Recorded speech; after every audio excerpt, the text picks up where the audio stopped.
சரி, that is a technical difficulty. So விட்டு இடத்துலேருந்து கண்டினியூ பண்ணலாம். ஓகே, ஸ்க்ரீனை ஷேர் பண்ணிட்டு இருக்கேன். Fine fine fine fine fine fine. Okay. Condition as to quality fitness அதுலேருந்து generally condition as to quality or fitness is not an IC since the doctrine cave டெம்டர் ஒரு ஐசினா எனக்கு இன்னி வரைக்கும் எதுவும் தெரியல. ஐ செக், ஐ ட்ரைட், ஐசி தெரில. நம்ம என்ன சொல்லலாம், ஒரு கெஸ் போட்டுப்போமே, மேலே ஏதாவது பார்த்து தெரியுதா?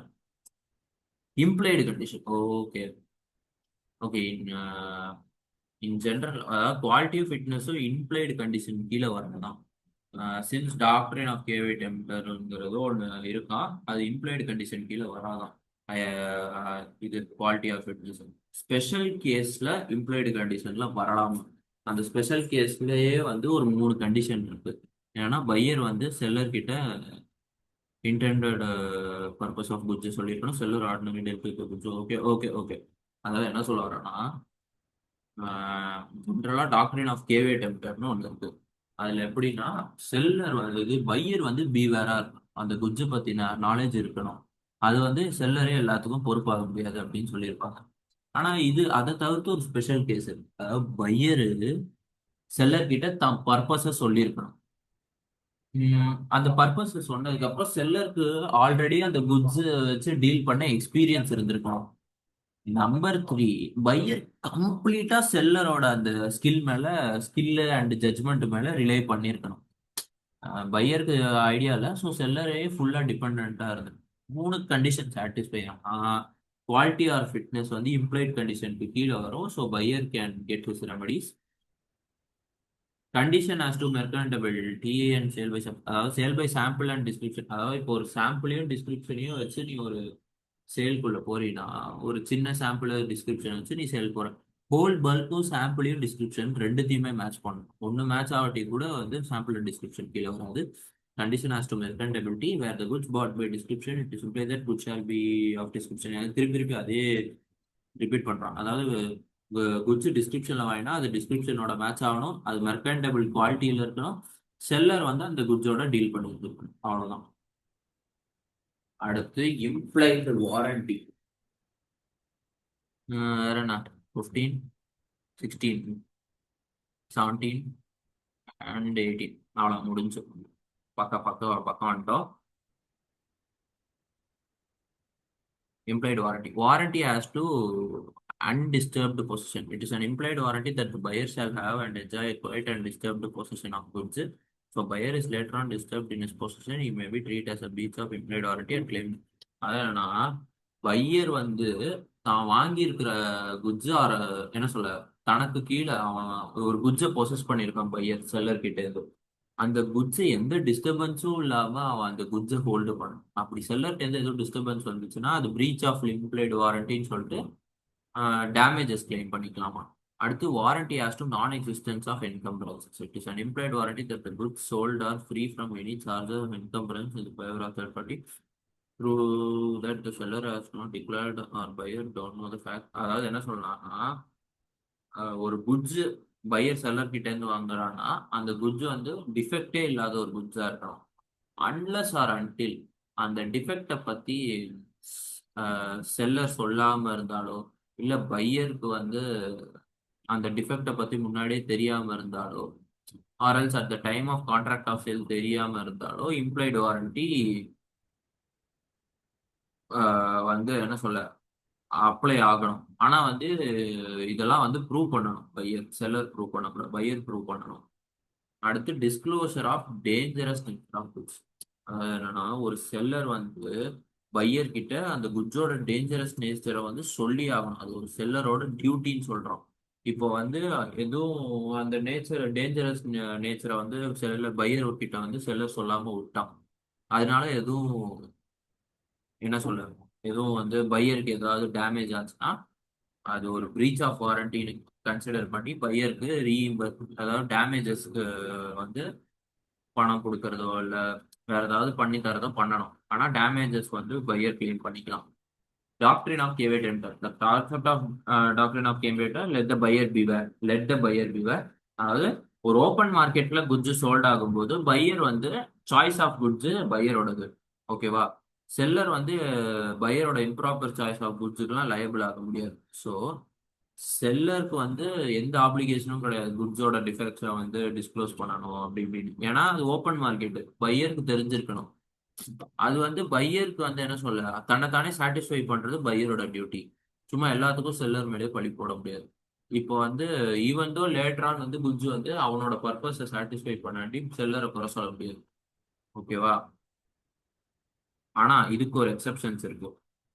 இப்போ ஒரு நல்ல பிராண்டுக்கு கீழே இருக்கிற குட்ஸ் டாக்டரின் ஆஃப் கேவியட் டெம்ப்டர் கீழே வராது. ஏன்னா அந்த பிராண்டை டிபெண்ட் பண்ணி நம்ம போறோம். அப்படி போகும்போது டாக்டரின் ஆஃப் கேவியட் டெம்ப்டர் எப்படி ஒர்க் ஆகும்? அந்த குட்ஸ் வந்து நல்ல கண்டிஷன்ல தான் இருக்கு அப்படின்னு நம்ம வந்து வாங்குவோம். Sale by sample. இப்போ வந்து சாம்பிளா ஒரு குட்ஸ் வாங்குறோம், அது பல்கோட மேட்ச் ஆகாட்டி டாக்டரின் ஆஃப் கேவியட் டெம்ப்டர் வராது. Sale by description. இப்போ நம்ம ஒரு டிஸ்கிரிப்ஷனை பேஸ் பண்ணி குட்ஸ் வாங்குறோம், பல்க் வந்து டிஸ்கிரிப்ஷனை மேட்ச் பண்ணாட்டி அது வந்து டாக்டரின் ஆஃப் கேவியட் டெம்ப்டர் வராது. Sale made by sample and description. Obviously இப்போ சாம்பிள் வந்து மேட்ச் ஆகாட்டி வந்து கேவியட் டெம்ப்டர் கிடையாது. டிஸ்கிரிப்ஷன் மேட்ச் ஆகாட்டி கேவியட் டெம்ப்டர் கிடையாது. சாம்பிள் அண்ட் டிஸ்கிரிப்ஷன் ரெண்டுமே மேட்ச் ஆகாட்டி ஆர்எல்ஸ் இது ரெண்டுத்துல ஏதாவது ஒன்று மேட்ச் ஆகாட்டி கூட கேவியட் டெம்ப்டர் அப்ளிகபிள் ஆகாது. அவ்வளோதான், சிம்பிள். இதெல்லாம் எக்ஸப்ஷன்ஸ். ஓ, இன்னும் இருக்கு, இஎஃப்ஜி வரைக்கும் எக்ஸப்ஷன் இருக்கு. Goods has to merchantability. இப்போ நான் டிஸ்கிரிப்ஷன் பேஸ் பண்ணி இப்போ ஒரு குட்ஸை, அந்த குட்ஸை டிஸ்கிரைப் பண்ண விதத்தை பேஸ் பண்ணி நான் வந்து அந்த குட்ஸை வாங்கிட்டேன். நம்பர் ஒன், அந்த குட்ஸ் டிஸ்கிரிப்ஷனை வந்து மேட்ச் ஆகணும். மேட்ச் ஆகிறதோட சேர்த்து நம்பர் டூ, அது யூசபிள் கண்டிஷன்ல இருக்கணும். Usable and merchantable. மெர்கண்டபிள்ங்கிறது ஃபர்தர் சேல்ஸ் அந்த மாதிரி எது வேணாலும் பண்ணிக்கலாம். அந்த மெர்கண்டபிள் அண்ட் யூசபிள் கண்டிஷன்ல இருக்கணும். அது மெர்கண்டபிள் கண்டிஷன் இல்லாட்டி டாக்டர் ஆஃப் கேவியட் டெம்ப்டர் அப்ளிகபிள் கிடையாது. Seller concealed defects. இப்போ என்னன்னா வந்து பையர் பீவேரா இருக்கணும் அப்படி இப்படின்னா ஓகே. பட் வந்து செல்லர் வந்து என்ன பண்றான், ஒரு ஃப்ராட் வேலை பார்த்து அந்த குட்ஸோட டிஃபெக்ட்ஸை மறைச்சிட்டான். ஃப்ராட் வேலையோ இல்லை மிஸ்ரெப்ரசன்டேஷன் பண்ணியோ குட்ஸோட டிஃபெக்டை மறைச்சிட்டான். அந்த டயத்துல டாக்டரின் ஆஃப் கேவியட் டெம்ப்டர் வந்து அப்ளை ஆகாது. செல்லர் வந்து responsible. Goods fit for usage. If all the three condition of the following are satisfied, the buyer is not responsible, rather the seller is made responsible. அதாவது என்னன்னா, pier வந்து தான் பர்பஸை சொல்லிட்டான், எனக்கு இதுக்கு தான் வந்து குட்ஸ் வேணும்னு. செல்லர் வந்து ஆல்ரெடி இந்த மாதிரி விஷயத்தோடலாம் டீல் பண்ணியிருக்கான். அதுக்கப்புறம் பையர் வந்து செல்லரோட ஸ்கில் மேல டிபெண்டா இருந்திருக்கான். இந்த மூணு கண்டிஷனும் சாட்டிஸ்ஃபை ஆயிடுச்சுன்னா டாக்டரின் ஆஃப் கேவியட் டெம்ப்டர் ஒர்க் ஆகுது. இப்போ குட்ஸ்ல ஏதாவது ஒரு டிஃபெக்டா இருந்துச்சுன்னா. இப்போ வந்து இந்த இது வந்து இந்த கடைசி, இப்போ நான் கடைசியா சொன்ன அது பேர் என்ன, குட்ஸ் ஃபிட் ஃபார் யூசேஜ்ங்கிற அந்த திங், அந்த மூணு கண்டிஷன் வந்து அப்ளிகபிள் ஆகாம ஒரு இடத்துல இருக்குமா? எப்ப தெரியுமா? இப்போ அந்த குட்ஸுக்கு ஒரே ஒரு பர்பஸ் தான் இருந்துச்சுன்னா டாக்டரின் ஆஃப் கேவியட் டெம்ப்டர் அப்ளிகபிள் ஆகும், ஈவன் தோ இந்த மூணு கண்டிஷன் சாட்டிஸ்ஃபை ஆனாலும். அடுத்து கடைசியா வந்து அன்பெய்டு செலர். இது வந்து பேசிக் ஆஃப் சாப்டர். அதாவது sale is a contract between two parties, seller and pier.